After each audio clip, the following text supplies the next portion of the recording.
All right, I'm going to go to Victoria Marshall, Washington Watch correspondent, on this news coming out of the Consumer Price Index on inflation is out. What does it tell us? Victoria?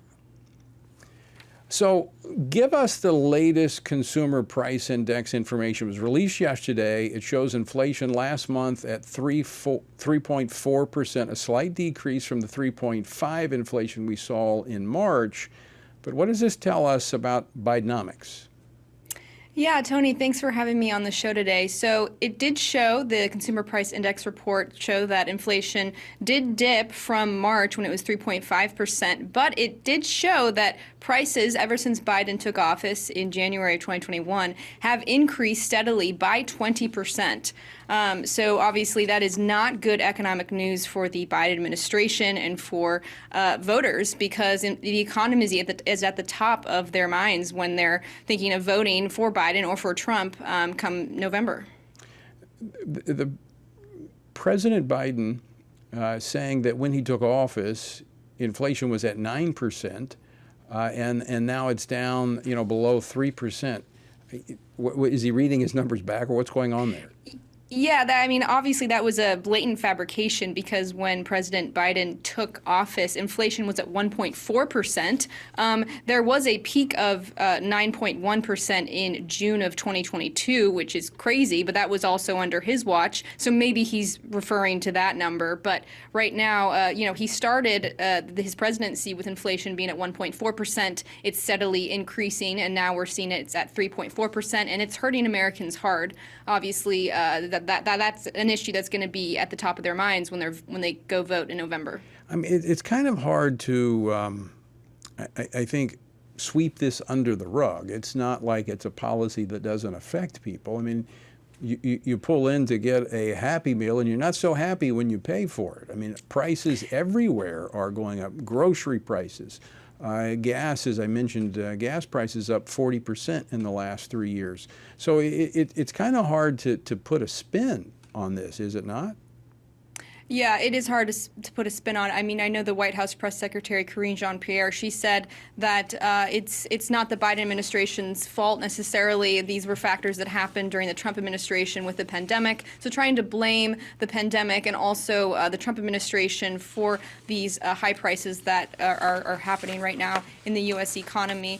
But obviously it's Biden economics policies that are contributing to these price increases that we're seeing, and there's no sign that it's going to be stopping at any time soon. I mean, we have this weak GDP growth as well. Wages are not matching inflation whatsoever, and so Americans are being hit hard. Gas prices are up 50%. You mentioned grocery prices are also up, like a third. So it's hard. People are struggling.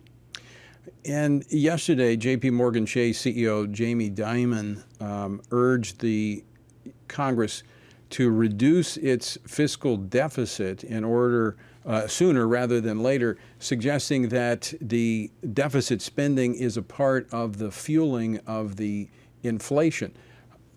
It doesn't appear that the Biden administration is putting the brakes on their spending at all. Are we seeing any suggestion that they're going to slow down the spending?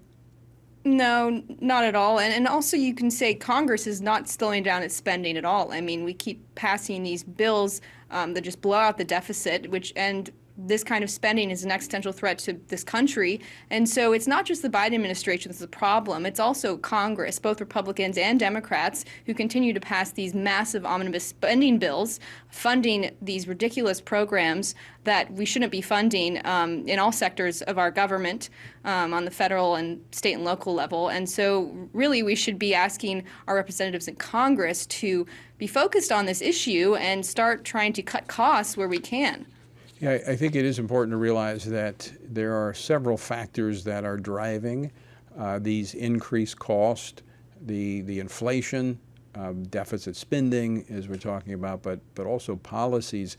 We're going to talk about this next segment with Senator Ted Cruz of Texas, the attack of this administration on energy, trying to push everybody to the green energy, cutting down on our own production of fossil fuels is driving up the cost of energy, which that contributes as well to the overall cost of products.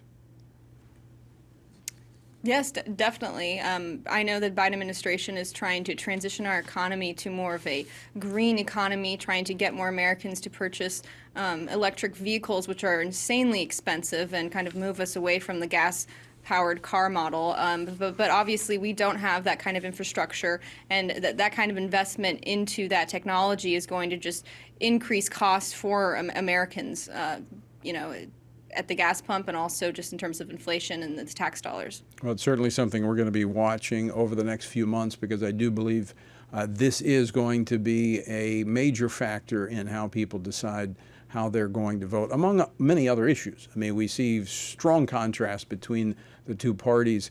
As you mentioned, this one, although we hear a lot, the actions of the two parties do not necessarily show a stark contrast, because both parties have contributed to our nearly $34 trillion in debt that the nation holds. Victoria Marshall, before we wrap up here, any other items that we're tracking this week on Capitol Hill?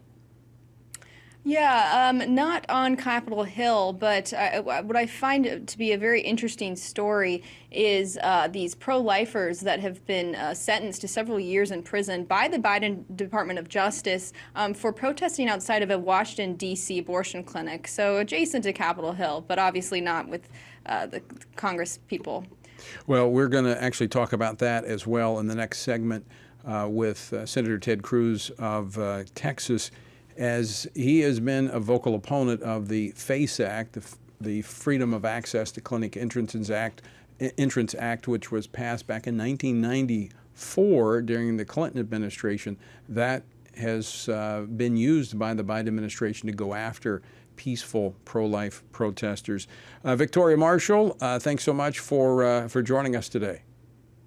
Thank you so much for having me, Tony.